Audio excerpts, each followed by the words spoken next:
Hi, my name is Doina Kovalik, and I am one of the graduate students in the MA program in Teaching English for Speakers of Other Languages and Applied Linguistics here at Winston-Salem State University. And today I'm going to show you a little bit about how to do a teaching tip for Dr. Doina Kovalik's classes. This is one that I did in the composition class back in February, so I'm going to present it to you today similarly to how I did it for class. Okay, so teaching tip 2, graphic organizers. The strategy I want to share with you today has to do with using graphic organizers. We have talked about students, especially ESL students, having problems organizing their thoughts and getting used to writing English for academic purposes like what we expect here. So graphic organizers are a good way to help them structure that. As we see in Ferris and Hedgecock, the textbook we're using for the composition class. Graphic organizers are a form of structured pre-writing, so it's part of the writing process. Graphic organizers are visual representations of information, so they're really good for visual learners.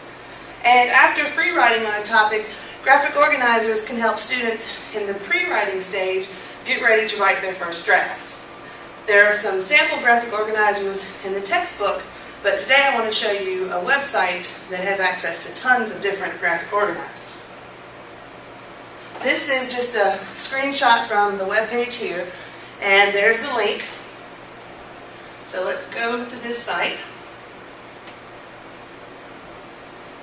And what's really good about it is not so much that it has its own individual graphic organizers, but there are tons of links to other graphic organizers. Here we go. Okay, so let's start just here at the top. This first link takes us to the Holt website. This is one of the ancillary sites that teachers who use a Holt textbook would have access to. And they'll probably also come in little thin books that the teachers would get. But what's handy is that there's lots of different graphic organizers. So a simple one is just a cluster diagram, and you click on it, and it downloads it, of course, because it's a PDF file.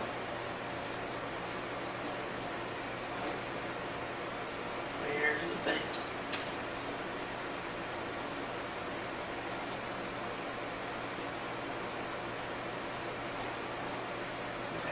Here we go. Being slow. Okay, so this is a PDF, but it's an editable PDF file. So as a teacher, you can either print this out and have your students use it. You know, you put your main idea there in the center, and then you've got 4 different areas branching off, and you can put your other topics there. But if you allow each individual student to use it, and of course it's being contrary since we're videotaping. That's okay, we can edit it. You put your main idea here.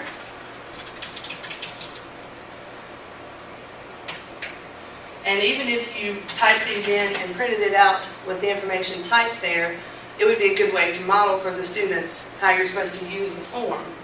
And then you have idea 1, and then detail about it, detail. Or if you actually have a topic, you can type that in there if the whole class was working together on an essay about a specific thing. Then you put idea 2 over here, and then the details around it.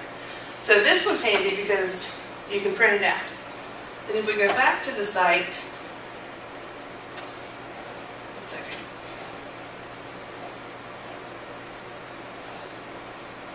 Which one do I need? Back to the Holt site. They have them for sensory details, web diagram. This one may be good here for main idea and details chart. If you're reading a passage and you're trying to find the main idea or the thesis of it, you could add that here where it says main idea. and then you show your supporting details like this. So if students needed more room to write, and you were doing a 5-paragraph essay, you could print out a couple of these and say, put your first point here. And then on the next page, put your second point and your details. So the site here, in addition to linking to that Holt website, also has others, tons of different ones. Let's say, for example, you're going to do an essay map. This one takes you to readwritethink.org.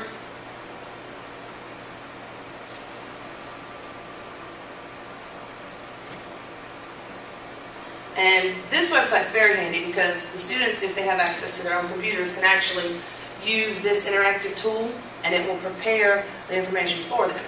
So let's say my name is Tanya, topic is essays, and then you click Get Started. And it goes through and it says, okay, well here's the introduction. You write your introduction here, then it takes you through the map, and you can see over on the top right how it shows you. Okay, and then here are my 3 main topics.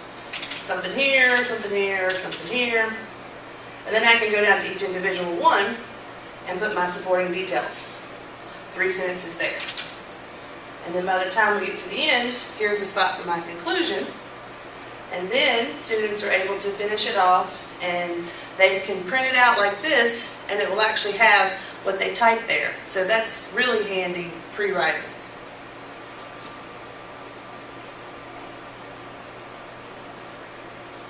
There are some other ones from the same Read, Write, Think that are interactive, but lots of different ones. There's helpful tips here for writing prompts, but I really like it because it has access to all the graphic organizers.